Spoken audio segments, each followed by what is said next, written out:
lakini utaweza kuokoka? Simama sasa na uchawi wako, lakini utaweza kuokoka? Ndio somo ambalo nimepewa na Mungu kwa habari ya majira haya, hasa katika tarehe hii ya mwezi, tarehe 1 ya mwezi wa 6.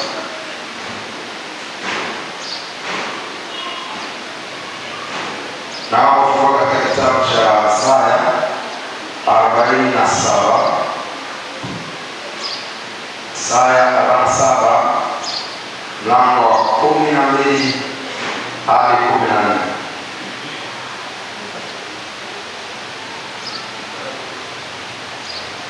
Isaya 47 mstari wa 12 hadi 14. Kitabu cha Isaya sura ya 17 mstari wa 12 na 14. Maandiko yanasema, simama sasa na uganga wako. Simama sasa na uganga wako, na wingi wa uchawi wako, na wingi wa uchawi wako uliojitabisha nao tangu ujana wako, uliojitabisha nao tangu ujana wako. Labda utaweza kupata faida, labda utaweza kupata faida, labda utaweza kushinda, labda utaweza kushinda.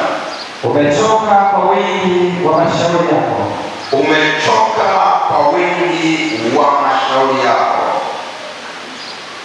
Basi na wasimame hao wajuao faraki, basi na wasimame hao wajuao faraki, wazitazamao nyota.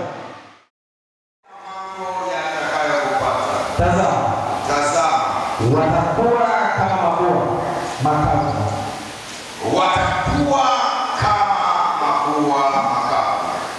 moto utawateketeza, moto utawateketeza. Hawatajiokoa na nguvu za mwali wa moto, hawatajiokoa na nguvu za mwali wa moto. Hautakuwa kaa la kutoka moto, la kukoka moto, hautakuwa kaa kukokota moto. Tarudia kusoma, hautakuwa kaa la kukokota moto, hautakuwa kaa la kukokota moto,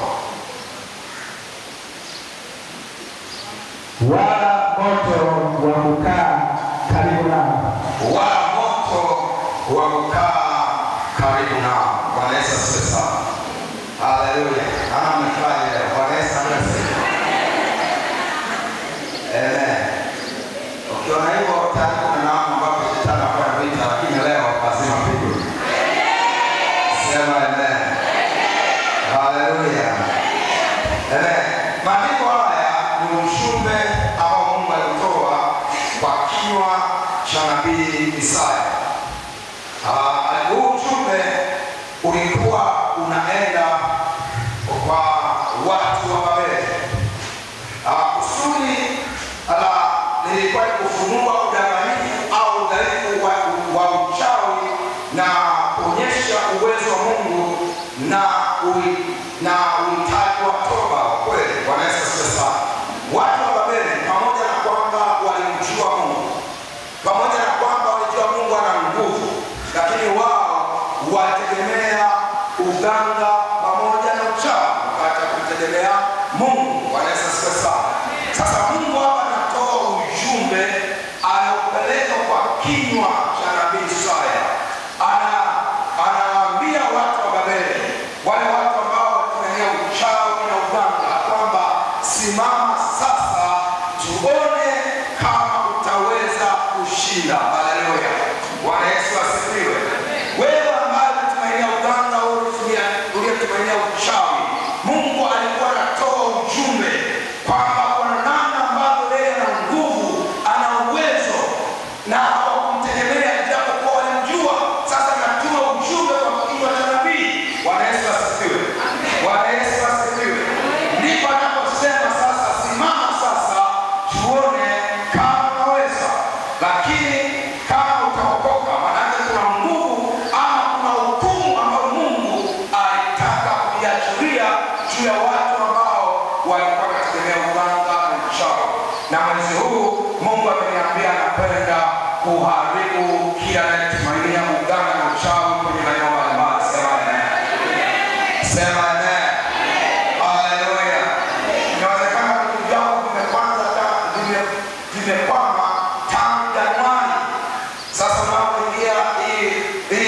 moyoni unaona kabisa kwamba kuna jambo ambalo umelifanya, pamoja na kwamba ulikuwa na malengo.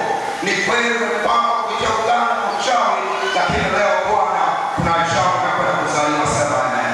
Kama ilivyozaliwa siku ya kwanza ya mwezi wa 6, ikiwa ni ishara kwamba tumefika katikati ya mwaka, Bwana akachukua kitu kipya kwenye maisha yako. Bwana akakusaidie tena katika jina la Yesu. Sema amen. Anasema simama sasa na uganga wako. Simama sasa na uganga wako. Maana Mungu anataka mtu aliyetegemea uganga asimame mbele yake na wingi wa uchawi wako. Simama leo wingi wa uchawi wako uliojitabisha nao tangu mchana wako. Labda utaweza kupata faida, labda utaweza kushinda, labda utaweza kushinda. Unaweza kuona kwamba ni wakati ambao Mungu anataka kuachilia hukumu. Si kwamba hayo unayokutana nayo, si kwamba hivyo vitu unavyokutana navyo Mungu hajui, anajua sana. Sema amen. Mungu anasubiri majira na nini na wakati. Sema amen. Haleluya. Ili aweze kuachilia hukumu yake. Bwana Yesu apewe sifa. Haleluya. Anasema umechoka kwa wingi wa mashauri yako, basi na usimame hao wajuao faraki. Faraki ni nini? Ni watu wasoma nyota, watu wanatabiri mambo ya jao. Inawezekana kuna watu wanasimama na faraki kwenye maisha yako tangu ulipopokea mwaka, wakaanza kuona kwamba wanaanza kutabiri kwamba unakwenda wapi, wakaanza kusababisha vikwazo kwenye njia unayoendelea. Wakasimama na faraki, wakaona maisha yako, wakayazuia. Siku ya leo Bwana akasema na wasimame hao sasa wanaoleta faraki kwenye maisha yako, lazima watapigwa. Sema amen. Sema amen. Haleluya. Faraki ni watu wanaoona mambo ya mbele yanayokuja. Inawezekana mambo ya mbele yalikuwa mazuri, walipoyaona wakaanza vita, wakaanza kupiga, wakaanza kugua, wakaanza kupiga kazi zako, wakaanza kupiga mipango yako, wakaleta faraki kwenye maisha yako. Leo Bwana anasimama kutoa hukumu. Sema amen. Sema amen. Haleluya. Haleluya. Bwana Yesu asifiwe.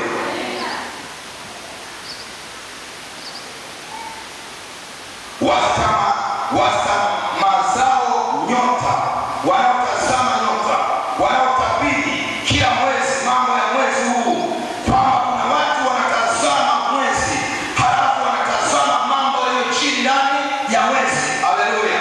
Wanaanza kutazama ni kitu gani kinaendelea ndani ya mwezi husika, ni baraka gani ambazo Mungu ataziachilia ndani ya mwezi wa 6.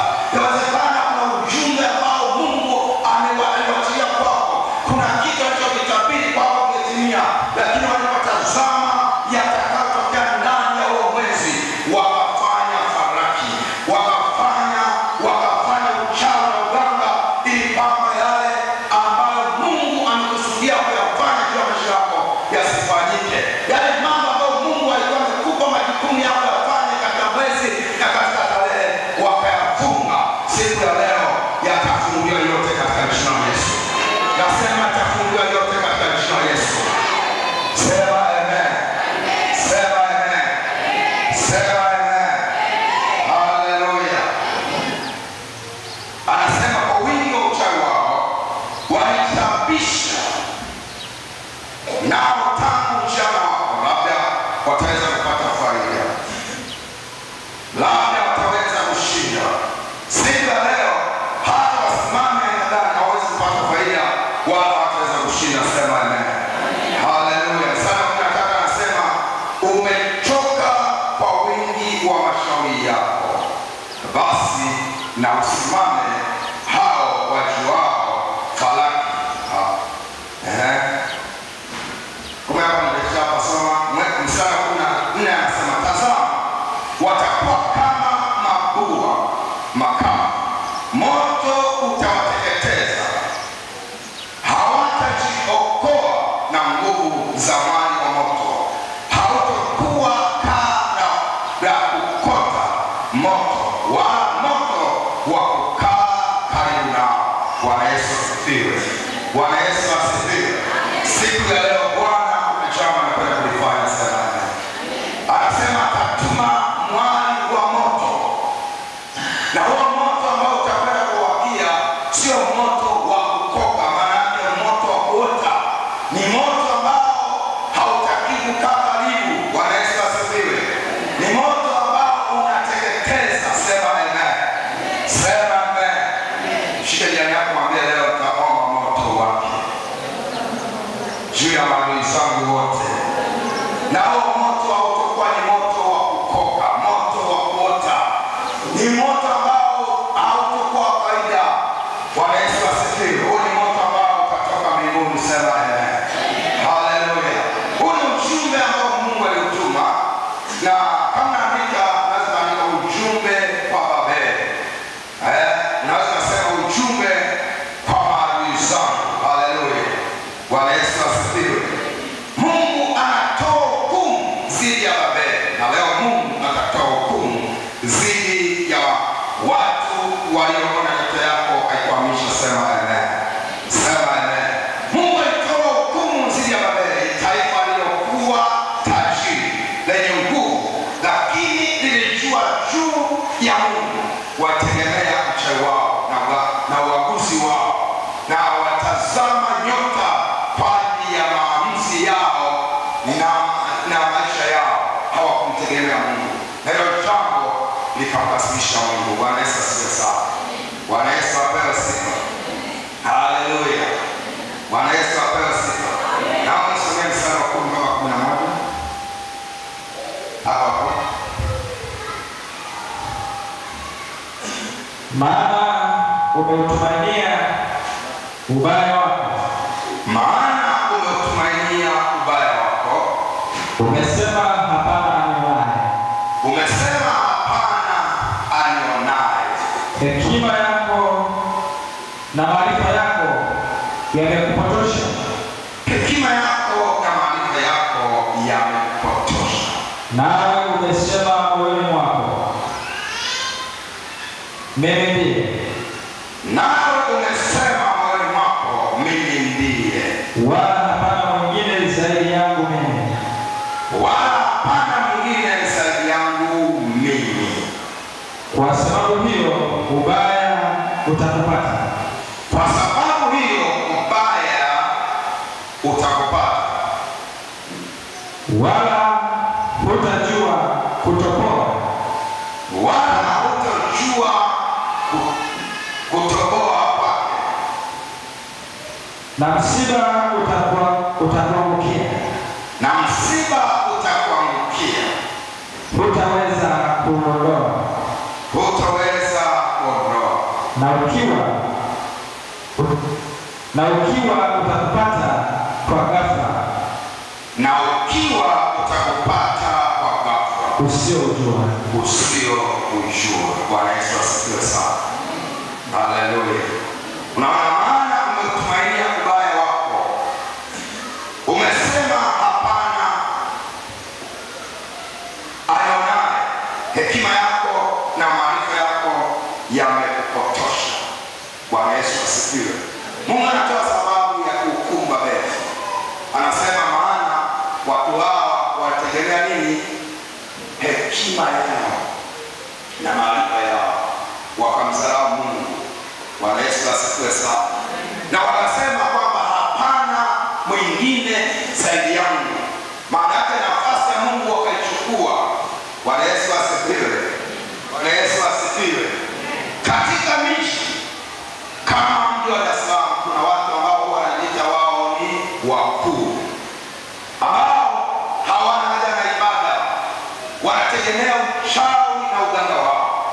Hata wengine unaweza kukuta ni watu ambao wana pesa zao, hawamhitaji Mungu tena kwa sababu wanategemea uchawi na uganga. Haleluya.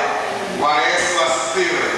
Kama uko karibu na watu wa jinsi hiyo, kuna namna ambavyo Mungu anakwenda kuwapelekea moto, na huo moto si moto wa kawaida. Sema amen. Kwa kusudi kubwa ni kushusha viburi walivyo navyo, kwa sababu na jeuri walizonazo, hekima walizonazo, maarifa walionayo, Sema amen. Sema amen. Bwana Yesu asifiwe. Bwana Yesu asifiwe. Kwa sababu wametegemea ubaya wa mioyo yao, wamemwacha Bwana, lakini zaidi ya yote wameenda mbali, wakafunga habari, wameleta faraka juu ya wana wa ufalme wa Mungu, wakawazuia wasifanikiwe, wakawazuia wasiendelee ili warudi na wao Misri. Nimesimama mahali hapa kuhakikisha kwamba siku ya leo kwa tarehe 1 mwezi wa 6 Bwana aachilie hukumu kwenye malango yao, aachilie hukumu kwenye njia zao, aachilie hukumu kwenye uchawi wao na uganga wao. Sema amen. Sema amen. Hii kwa sababu vile vitu ambavyo wamezuia vimeleta shida ya wao kulia usiku na mchana, iwe ni sababu ya Mungu kuachilia hukumu juu yao. Sema amen. Sema amen. Bwana Yesu asifiwe. Bwana Yesu asifiwe. Mungu hawezi kushindwa na jambo analotaka kufanya. Ukiona umeomba halafu waona Mungu hajafanya, ujue bado wakati wa Mungu, wakati wa Mungu umefika wa kufanya mambo makubwa. Sema amen. Sema amen. Haleluya. Najua wakati wa Mungu ulipofika, wakati Mungu anataka kuagiza wana wake, wana Israeli tumani, alimtaja Farao kama mtumishi wake, anaenda kuwatia adabu, anaenda kuwashikilia. Lakini wakati ulipofika Mungu kuwatoa, alihukumu Mungu yote ya Farao, hata Farao akajua niko ambaye tunamwabudu. Sema amen. Sema amen. Leo Mungu wako anajulikana sasa katika jina la Yesu. Nasema leo Mungu wako akutambulishe katika jina la Yesu. Sema amen. Sema amen. Nikitazama katika ulimwengu wa roho, kuna watu ambao wanaishi maisha ambayo sio ya kwao. Kuna watu ambao wanaishi katika mazingira magumu. Vita imesimama juu yao, wanafanya vitu havina matokeo kwa sababu ya uchawi na uganga uliokithiri kila mahali. Na kwa sababu hiyo Mungu aone sababu ya kuhukumu uchawi na uganga ambao unatesa maisha yako. Sema amen. Sema amen. Bwana Yesu asifiwe. Mshike jirani yako, mwambie leo Bwana atoe hukumu dhidi ya maadui